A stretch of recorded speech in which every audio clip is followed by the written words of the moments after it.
할렐루야. 우리도 하나님께 이 시간도 우리 믿음의 고백을 다한 찬송 기쁨을 올려드립니다. 함께 손뼉치며 힘차게 찬송합니다.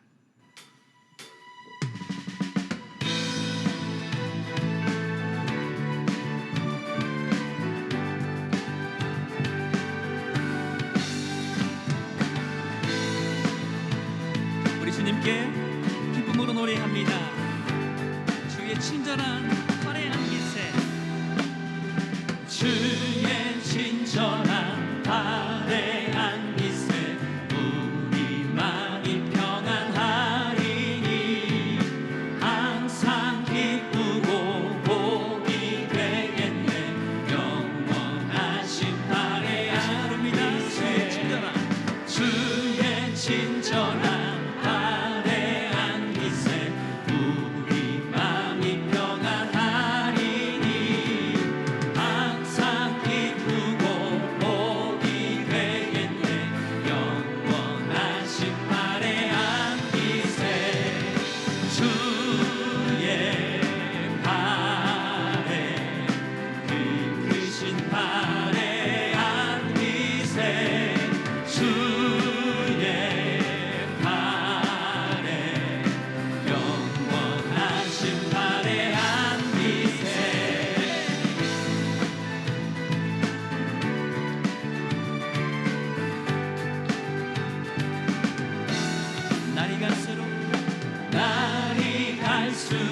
주의 사랑이 광명하게 비치고 전성 가는 길 편히 가리니 영원하신 화려한 빛에 주의 발에 그 크신 화려한 빛에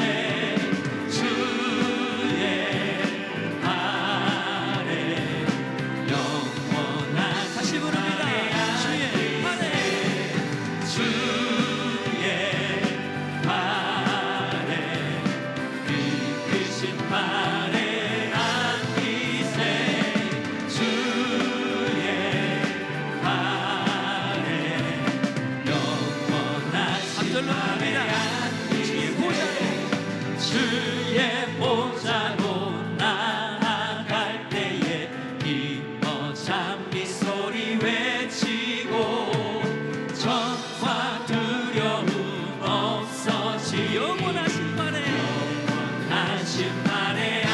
빛에 주의 발에 그 크신 화려한 빛에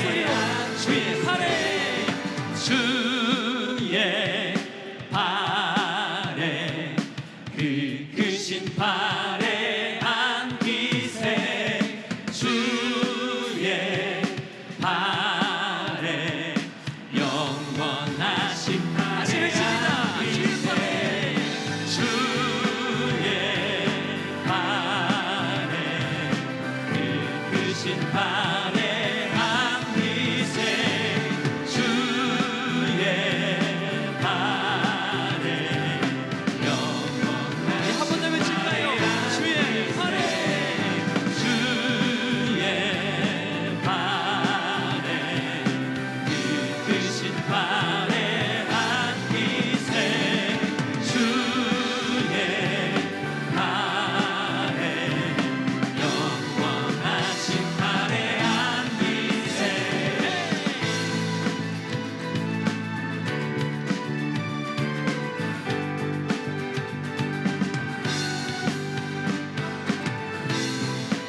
참 기쁨과 참 평강이 있음을 고백하며 주의 이름을 송축하며 노래합니다.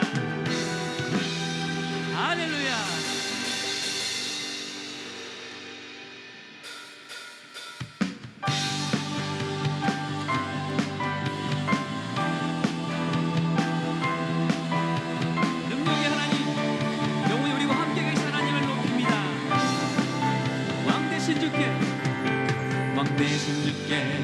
감사하세 그 사랑 영원하리라 모든 것 위에 뛰어나신 주 그 사랑 영원하리라 찬양 찬양 능력의 손과 여신 팔로 그 사랑 영원하리라 거듭난 영혼들을 위하여 그 사랑 영원하리라 찬양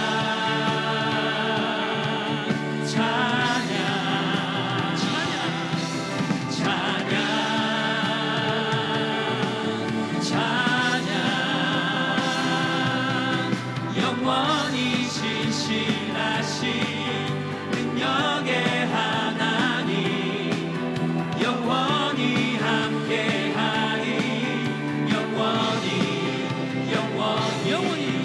영원히 신실하신 능력의 하나님 영원히 함께하리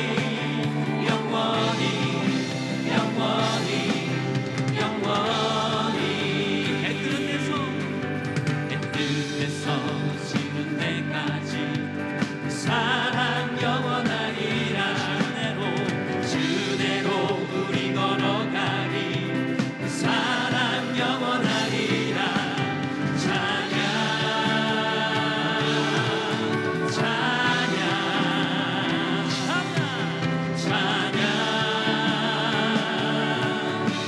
찬양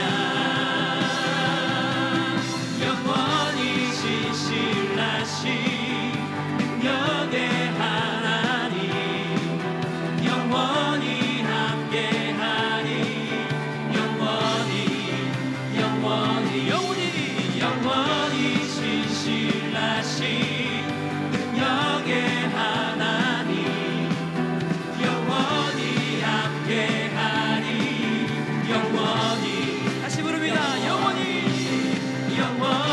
신실하신 능력의 하나님 영원히 함께하리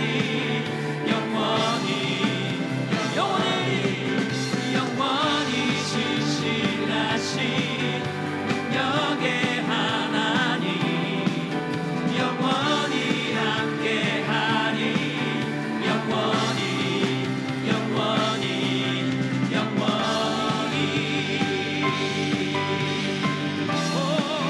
만드신 주님 찬양합니다 다시 외쳐부릅니다 애뜻에서 지는 데까지 그 사랑 영원하리라 주대로 우리 걸어가리 그 사랑 영원하리라 찬양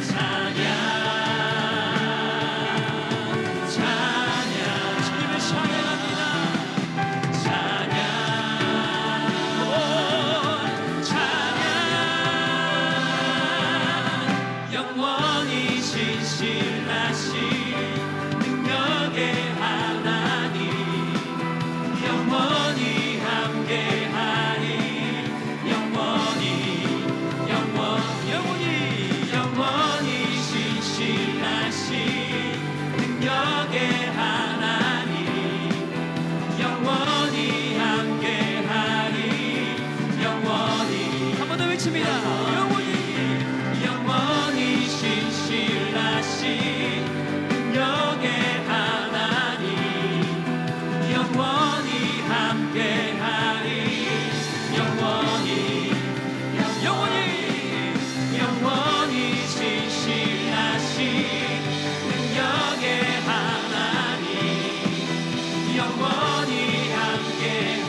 예수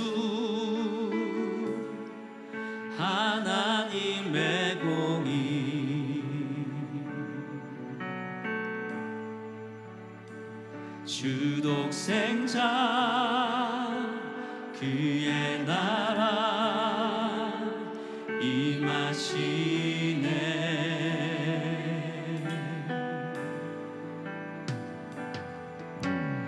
예수 제물이 되신 주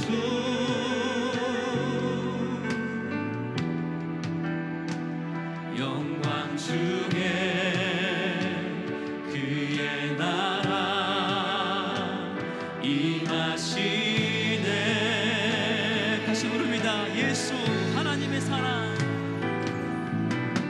예수 하나님의 사랑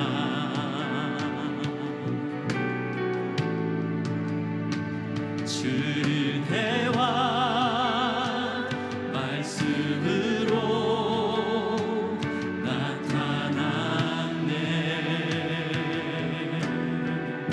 예수 거룩한 하나님 예수 거룩한 하나님 영광 중에 그의 나라 임하시네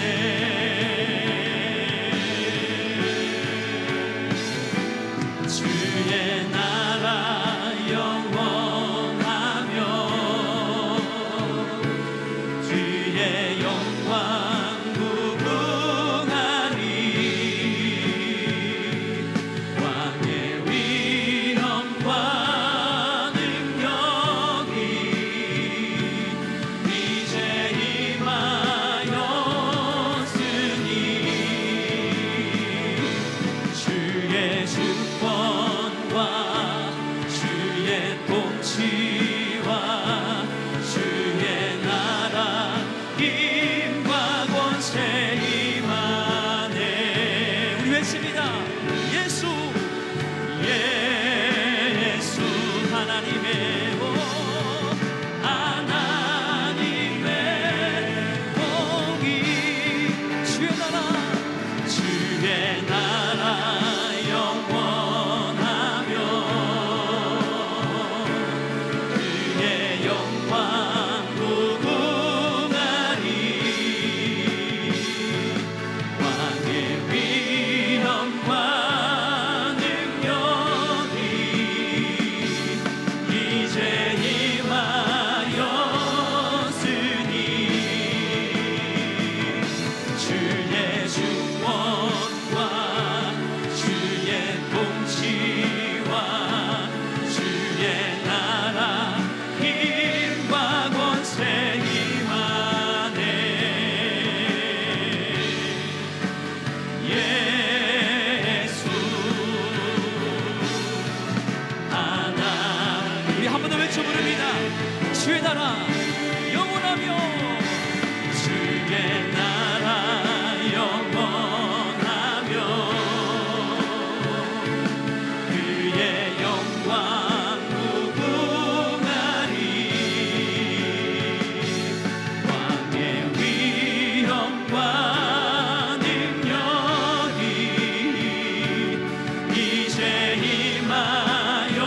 임하였으니 주의 주권과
변치 않는 사랑 성도여 찬양하세.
우리가 사는 세상에는 평안을 잃어버린 사람들이 많습니다.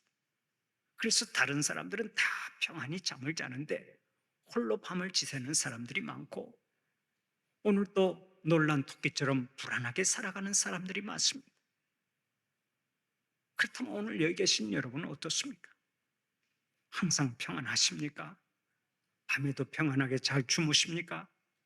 우리가 한 생을 살면서 하나님께 받는 복이 많지만 가장 귀한 복은 바로 평안의 복입니다. 왜 그렇습니까? 아무리 좋은 것을 다 얻었다 해도 마음에 평안이 없으면 그 심령은 불안하게 되고 지옥과 같이 되고 허무하게 되고 행복하게 살아갈 수가 없기 때문에 그렇습니다. 여호수아 리프맨의 작품 중에 마음의 평안이라고 하는 소설이 있습니다. 그 책의 주인공이 어느 날 한 노인을 찾아가 자기의 소원을 말합니다. 어르신, 제가 바라는 것은 첫째가 건강이고, 둘째는 재물이며, 셋째는 미모이고, 넷째는 재능이며, 다섯째는 권력이고, 여섯째는 명예입니다. 주인공인 젊은이가 자기의 소원을 구체적으로 밝히자 노인이 아주 뜻깊은 말을 전해줍니다. 이보게 젊은이, 자네가 원하는 것은 다 좋은 것이라네. 그러나 평안이 없이는 아무것도 즐길 수 없다는 것을 알아야 하네. 옳은 얘기죠. 이 세상의 것을 다 얻었다 해도 마음의 평안이 없으면 그는 불행한 자가 되는 것입니다. 그래서 현대인들이 성공의 비결을 말할 때도 항상 평안을 빼놓지 않습니다. 흔히 성공의 비결을 말할 때 영어로 3P가 잘 갖추어져 있어야 한다고 말하죠. 3P는 파워, 능력, patience, 인내, 그리고 peace, 평화를 말합니다. 성공의 조건으로 첫째는 파워, 다시 말해서 능력, 업무 수행 능력, 실력이 있어야 한다는 것입니다. 둘째는 patience, 즉 인내심 혹은 지구력이 있어야 성공한다는 얘기입니다. 현대사회에서는 그 어느 때보다 지구력이 필요합니다. 셋째는 peace, 곧 마음의 평안이 있어야 한다는 것입니다. 실제로 마음의 컨디션이 좋아야 능률이 나타나고 무슨 일이든 최대 효과를 얻을 수 있습니다. 그래서 현대사회에서는 IQ, 지능지수가 좋아야 하지만 EQ, 감성지수도 좋아야 한다고 말합니다. 머리가 아무리 좋아도 마음이 상한 상태에서는 능률이 오르지 못하기 때문에 그렇습니다. 소위 하트, 마음의 병이 생기면 헤드, 머리가 잘 안 돌아가는 것입니다. 누구든 건강하고 행복한 삶의 조건에서 평안을 빼놓은 적이 없습니다. 평안을 빼놓고는 그 누구도 행복을 노래할 수 없기 때문입니다. 육신이 아무리 건강해도 마음의 평안이 없으면 망가지는 것은 시간 문제입니다. 돈이 아무리 많아도 마음의 평안을 잃어버리면 언제 망가질지 모릅니다. 외모가 아무리 뛰어나도 마음의 평안을 잃어버리면 언제 자살로 삶을 끝낼지 모릅니다. 세상의 권세와 명예와 물질과 부귀영화를 다 가졌다 해도 마음의 평안을 잃어버리면 지옥과 같은 삶을 살아가는 것입니다. 그런데 많은 사람들이 오늘 또 평안을 외부적인 환경이나 물질에서 찾습니다. 물론 이것이 어느 정도 일리가 있습니다. 가난한 사람은 물질이 있어야 평안을 얻고 병든 사람은 건강을 회복해야 평안을 얻고 직장을 구하는 사람은 직장을 얻어야 평안을 얻습니다. 눈에 보이는 문제가 해결되고 건강하고 환경의 구체적인 변화가 와야 평안을 얻습니다. 옳은 얘기입니다. 그러나 이런 평안을 얻는 데는 몇 가지 문제가 있습니다. 과연 그런 변화가 올 것이냐 하는 것입니다. 계절은 시간이 지나가면 저절로 변합니다. 시간도 기다리면 저절로 흘러갑니다. 하지만 능력 없는 사람이 갑자기 능력을 발휘할 수는 없습니다. 노래 못하는 사람이 갑자기 노래를 잘할 수는 없습니다. 물질이 없는 사람이 갑자기 부자가 되기도 쉽지 않습니다. 살이 많은 사람이 갑자기 날씬해지거나 살이 없는 사람이 갑자기 살이 찌는 일도 쉽지 않습니다. 저의 경우만 해도 그렇습니다. 제가 많이 마른 편입니다. 그래서 어떤 교회는 제가 죽만 먹고 사는 줄 알고 저를 불쌍히 여깁니다. 그러나 그렇지 않습니다. 저는 없어서 못 먹고 안 줘서 못 먹고 배불러서 못 먹고 이 세 가지만 못 먹고 뭐든지 잘 먹습니다. 그런데도 살이 안 찝니다.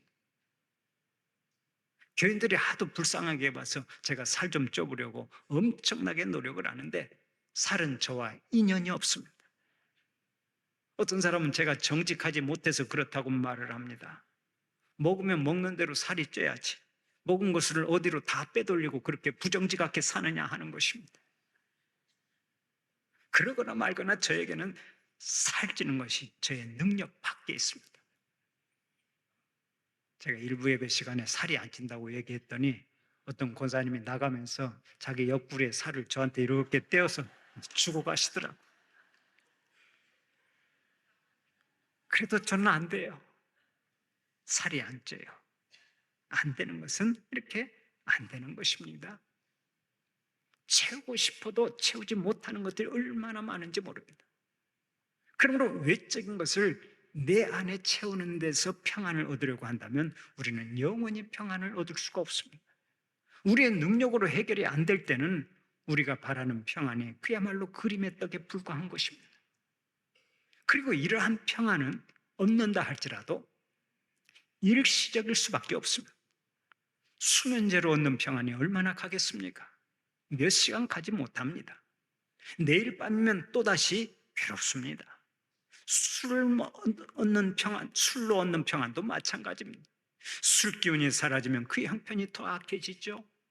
물질로 얻는 평안 역시 오래가지 못합니다. 물질이 없어지면 평안도 사라집니다. 명예나 권세로 얻은 평안도 마찬가지입니다. 그 명예가 사라지고 권세가 사라지는 순간에 평안도 사라져버립니다. 평안을 외부적인 환경에서 찾을 때는 반드시 실패하게 되어 있습니다. 외적인 데서는 참 평안을 얻을 수가 없는 것입니다. 그러면 진정한 의미에서의 평안은 어디에서 찾을 수 있습니까? 진정한 평안은 평강의 왕으로 오신 우리 주님께서 주시는 줄 믿으시기 바랍니다. 평안의 원천은 주님이십니다. 그러므로 주님께로부터 오는 평안이 참 평안이라는 말씀입니다. 이 평안은 환경에 관계가 없습니다. 소유와 관계가 없습니다. 건강의 유무나 지식의 유무에도 관계 없습니다. 지위나 가문이나 혈통에도 관계 없습니다. 오직 우리 주님만 바라볼 때 주님께서 값없이 주시는 것입니다. 주님은 부활하신 제자들을 찾아가서 맨 먼저 이렇게 강복하셨습니다. 너희에게 평강이 있을지어다. 너희들은 평안할지어다. 사랑하는 우리 성도들은 우리 주님께서 주시는 평안의 복을 누리는 자들이 되시기를 축원합니다. 그러면 어떻게 해야 이 평안을 누릴 수 있습니까? 어떻게 살아야 환경을 초월한 평안을 얻을 수 있습니까? 오늘의 본문이 그 비결을 가르쳐 줍니다. 본문을 보면 아사라고 하는 왕이 소개되는데요, 그는 유다의 세 번째 왕으로서 나라를 아주 잘 다스렸습니다. 그런데 그가 통치하던 때에 나라가 평안했다고 말씀하고 있습니다. 그의 시대에 그의 땅이 10년 동안 평안하니라. 1절 말씀입니다. 나라가 그 앞에서 평안함을 누리니라. 5절 말씀입니다. 여호와께서 아사에게 평안을 주셨으므로 그 땅이 평안하여. 6절 말씀입니다. 주께서 우리 사방에 평안을 주셨느니라. 7절 말씀입니다. 평안이라고 하는 말이 무려 5번이나 나오죠. 사실 그 당시는 남유다와 북이스라엘이 나누어지면서 나라가 서로 평안하지 못했습니다.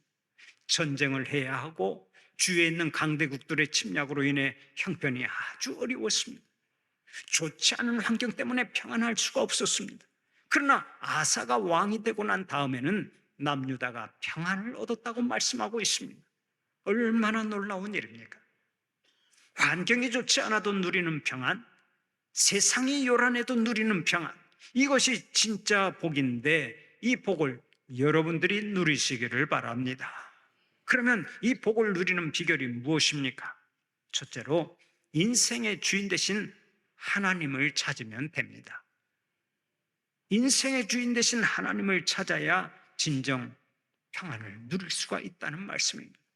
오늘의 본문 7절을 보면 이렇게 말씀하죠. 아사가 일찍이 유다 사람에게 이르되 우리가 우리 하나님 여호와를 찾았으므로 이 땅이 아직 우리 앞에 있나니 우리가 이 성읍들을 건축하고 그 주위에 성곽과 망대와 문과 빗장을 만들자. 우리가 주를 찾았으므로 주께서 우리 사방에 평안을 주셨느니라 하고 이에 그들이 성읍을 형통하게 건축하였더라. 유다 백성들이 어떻게 했을 때 평안을 주셨다고 했습니까? 우리가 주를 찾았으므로 주께서 우리 사방에 평안을 주셨느니라 라고 했습니다. 주님을 찾고 주님을 바라볼 때 우리 주님께서 평안 주시는 줄 믿으시기 바랍니다. 오늘도 많은 사람들이 평안을 찾기 위해서 산속으로 들어갑니다. 평안을 찾기 위해서 동굴 속으로 들어가기도 하고 고목나무 앞에 가서 빌어보기도 합니다. 그러나 거기에 무슨 평안이 있습니까? 절에 가서 아무리 참선을 쌓고 돌을 닦아도 진정한 의미에서의 평안은 찾지 못하는 것입니다. 김성화 목사님이 계십니다. 이분은 경북대학교 수학과를 졸업하고 고등학교 수학 선생을 하다가 인생이 너무나 허무한 것을 알고 절간으로 들어갔습니다. 중이 되어 남은 생을 돌을 닦으며 진리 가운데서 살아야겠다는 생각을 한 것입니다. 그러나 아무리 돌을 닦아도 108번뇌가 떠나지를 않았습니다. 그렇게 괴롭게 돌을 닦던 이분이 어느 날 성경을 찾아 읽다가 주님을 만나서 신학을 하고 목사가 되었습니다. 이 목사님이 극락의 불납이라고 하는 책을 썼는데 그 책을 보면 이런 내용이 나옵니다. 나는 마음의 평안을 위해서 37년 동안이나 돌을 닦았지만 단 한 번도 평안을 얻지 못했다. 그러나 주님을 만난 후에는 달랐다. 무슨 얘기입니까? 산속 깊은 곳에 가서 그렇게 오랜 세월 돌을 닦아도 평안을 얻지 못했는데 주님을 만나는 순간 비로소 참 평안을 얻었다는 고백입니다. 여러분, 참된 평안이 어디에 있습니까? 참된 평안은 산속에 있는 것이 아니고 이 세상에 있는 것도 아닙니다. 어떤 사람들은 재물이 있으면 평안할 것이라고 생각합니다. 그러나 가만히 살펴보세요. 재물 많은 사람들이 더 평안하지 못하고 더 많이 자살합니다. 권력을 가진 사람들을 보아도 그렇습니다. 그들이 참으로 평안할 것으로 생각하지만 권력을 가지고 있는 사람이 더 불안해합니다. 세상의 것들은 참된 평안을 줄 수가 없습니다. 그런데 우리 주님은 오늘 또 요한복음 14장 27절을 통해 친히 말씀하십니다. 평안을 너희에게 끼치노니 곧 나의 평안을 너희에게 주노라. 내가 너희에게 주는 것은 세상이 주는 것과 같지 아니하니라. 너희는 마음에 근심하지도 말고 두려워하지도 말라. 참 평안은 오직 우리 주님께서 주실 수 있습니다. 주님을 찾고 주님을 사모할 때만 우리 주님께서 주시는 것입니다. 사랑하는 우리 성도들은 평강의 왕이 되신 우리 주님 바라보고 주님이 주시는 평안을 누리는 자들이 되시기를 바랍니다. 아사 왕의 삶을 들여다보면 그는 먼저 하나님을 찾았습니다. 그 속에서 참 평안을 누렸습니다. 그런데 거기서 만족하지 않았습니다. 자기 민족이 자신처럼 참 평안을 누리도록 하나님을 찾게 했습니다. 백성들이 똑같이 하나님을 바라보게 했습니다. 그때 하나님께서 유다 백성들에게 사방으로 평안함을 주셨습니다. 저는 오늘의 말씀을 준비하면서 우리 순천 북북교회 성도들 모두가 하나님을 바라보고 평안하기를 기도했습니다. 사랑하는 우리 성도들이 언제든지 하나님을 바라보고 살아서 사방팔방에서 다 평안하시기를 바랍니다. 여러분의 가정에서, 여러분의 일터에서, 교회에서, 세상 어디를 가든지 여러분의 삶 속에 주님께서 주시는 평안이 충만하시기를 축원합니다. 두 번째로 하나님의 말씀에 순종할 때 우리가 평안을 누릴 수가 있습니다. 오늘의 본문 4절을 보면 이렇게 말씀하죠. 유다 사람에게 명하여 그 조상들의 하나님 여호와를 찾게 하며 그의 율법과 명령을 행하게 하고, 아사 왕은 유다 백성들에게 명해서 하나님 여호와를 찾게 하고 그 율법과 명령을 행하게 했습니다. 그때 어떻게 되었습니까? 5절 하반절을 보면 나라가 그 앞에서 평안을 얻었다고 했습니다. 바로 이것입니다. 우리가 평안함을 얻는 비결은 하나님의 말씀대로 순종하는 데 있습니다.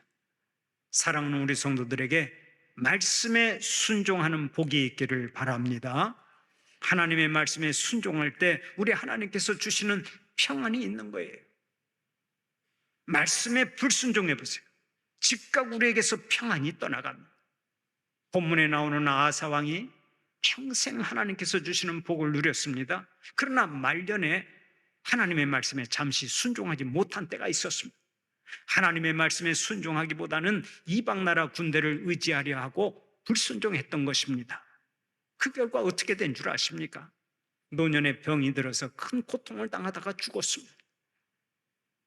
우리가 하나님의 말씀에 순종하며 살아가면 평안이 찾아오고 형통의 복이 찾아오지만 하나님의 말씀에 불순종하고 하나님께 등 돌리고 살아가면 그때부터 불안이 찾아오고 두려움이 찾아오고 고통이 찾아오는 것입니다. 아담과 하와를 보십시오. 하나님의 말씀에 불순종하고 선악과를 따먹은 후에 그들이 어디에 있었습니까? 평안을 잃어버리고 동산나무 사이로 숨어버렸습니다.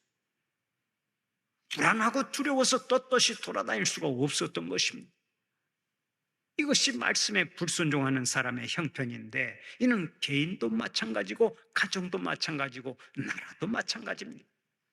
하나님의 말씀에 불순종하는 사람 치고 평안한 사람이 없습니다.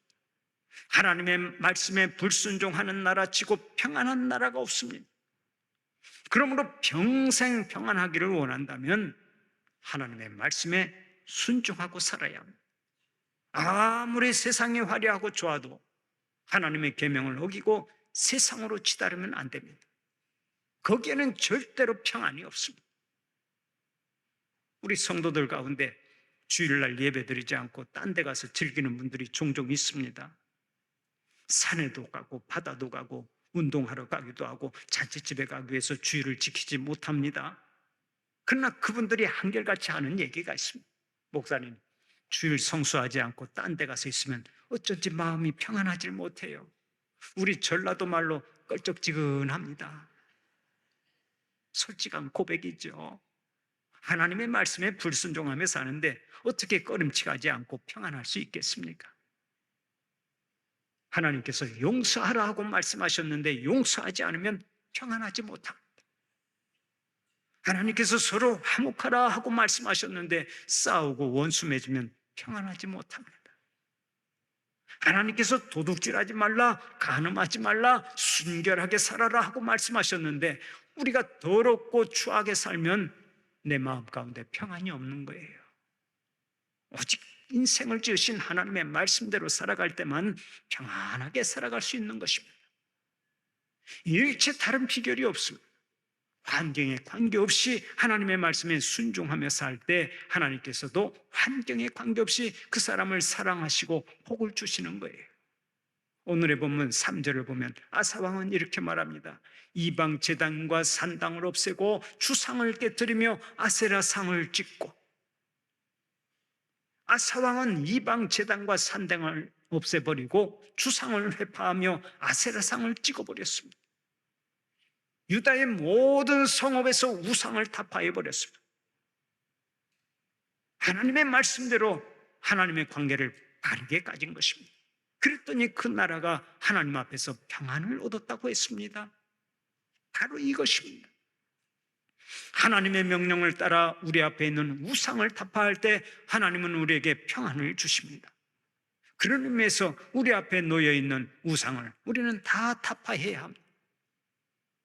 오늘도 우리는 자신도 모르게 우상을 섬길 수 있습니다. 그 우상이 돈이 될 수도 있고 권세가 될 수도 있고 명예가 될 수가 있고 세상 쾌락이 될 수도 있습니다. 아니면 귀신을 섬기는 일이 될 수도 있습니다. 이런 것을 먼저 물리쳐야 한다는 말씀입니다. 그래야 평안을 얻고 모든 일에 승리할 수 있는 거예요. 어떤 사람은 예수를 믿으면서 자꾸 점쟁이를 찾아갑니다. 토정 비결은 통계에 의해 나오는 점이기 때문에 괜찮다고 하면서 자꾸 점쟁이를 찾아갑니다. 그런데 여러분, 사람들이 왜 점쟁이를 찾아가는 줄 아십니까? 세상이 두려워서 찾아가고 인생살이가 불안해서 찾아가는 거예요. 한 남자가 연초에 사주팔자를 봤는데 점쟁이가 이렇게 말하더랍니다. 올해는 물을 조심하시오. 원래 이런 말은 안 듣는 것보다 못합니다. 그런데 이 남자가 마귀의 올무에 걸려들고 말았습니다. 그 말이 마음속에 깊이 새겨졌어요. 그는 인류회사의 직원이었기 때문에 회사 일로 비행기를 타고 태평양과 대서양을 건너갈 때가 많았습니다. 그러나 물을 조심하라고 하는 말이 걸려서 그 해에는 해외 출장 가는 것을 거부했습니다. 난 출장 못 갑니다. 결국 불순종한 대가로 그는 그의 승진에서 탈락하고 말았습니다. 동료들은 다 승진하는데 그 사람만 승진하지 못했습니다. 그뿐 아닙니다. 사랑하는 애인이 바다에 놀러 가자고 해도 그 청을 들어주지 못하고 둘러댔습니다. 나는 물을 좋아하지 않으니까 바다에 가는 건 싫어. 점괘 때문에 물을 조심해야 한다는 말은 차마 하지 못하고 그냥 물을 싫어한다고 둘러댔습니다. 그때 애인이 나를 사랑하면 내가 좋아하는 바닷가에 한 번쯤 가줄 수도 있는데 그런 아량도 없습니까? 하고 심히 섭섭해했습니다. 결국 그것이 발단이 되어서 크게 싸웠고 여자는 그 남자를 떠나버렸습니다. 물 때문에 직장에서 승진도 못하고 애인도 잃어버리고 남자는 우울증에 걸려 살아갈 욕망조차 잃어버렸습니다. 극도의 괴로움 속에서 자살하려고 물속에 뛰어들었습니다. 그때 지나가던 사람이 그 모습을 보고 신고를 해서 남자는 구사일생으로 목숨을 건졌습니다. 그런데 연락을 받고 헐레벌떡 뛰어온 어머니가 그 아들을 붙잡고 하는 말이 이랬답니다. 야 이놈아, 올해는 물 조심하라고 했는데 왜 물에 들어가서 이 고생을 하냐. 그놈의 사주팔자만 안 봤으면 승진도 하고 결혼도 하고 우울증도 안 생기고 자살하려고 물로 뛰어들지도 않았을 텐데 사주팔자가 남자의 발목을 붙잡고 멸망의 길로 끌고 간 것입니다. 희한하게도 하나님을 두려워하지 않으면 사람들은 세상을 두려워합니다. 하나님을 두려워하고 하나님 앞에 나와 기도하는 사람은 세상을 두려워하지 않지만 하나님을 두려워하지 않는 사람은 하나같이 세상을 두려워합니다. 그 속에 평안이 없습니다. 흔히 마음이 불안하고 두려워서 점쟁이를 찾아갑니다마는 점쟁이들 얼굴을 한번 가만히 들여다보세요. 그들의 얼굴에 평안이 있습니까? 하나같이 죽을 상에다가 우울하고 어둡습니다. 속이는 영인 사탄이 뒤에서 조종을 하고 그 힘으로 사람들의 영혼을 도둑질하기 때문에 평안함을 누릴 수가 없는 거예요. 그러나 예수 잘 믿는 사람들의 얼굴은 다릅니다. 천사의 얼굴이 따로 없습니다. 다 천사의 얼굴입니다. 하나님께서 평안을 주시기 때문에 얼굴이 전부 다 천사의 얼굴이 되는 거라고요.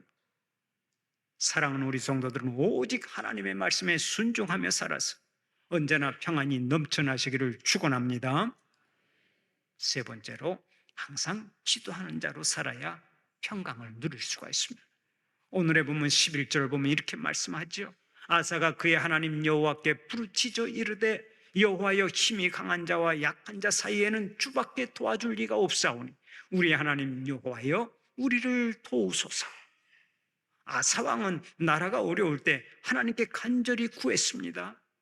그 당시에 아사 왕의 군대는 58만 명인데 구스 사람 세라 왕은 100만 명의 군대를 거느리고 침략해 들어왔습니다. 그때 아사 왕은 지체하지 아니하고 기도했습니다. 기도하자 어떤 일이 일어났습니까? 배나 되는 적군들이 크게 패하고 다 도망을 쳤습니다.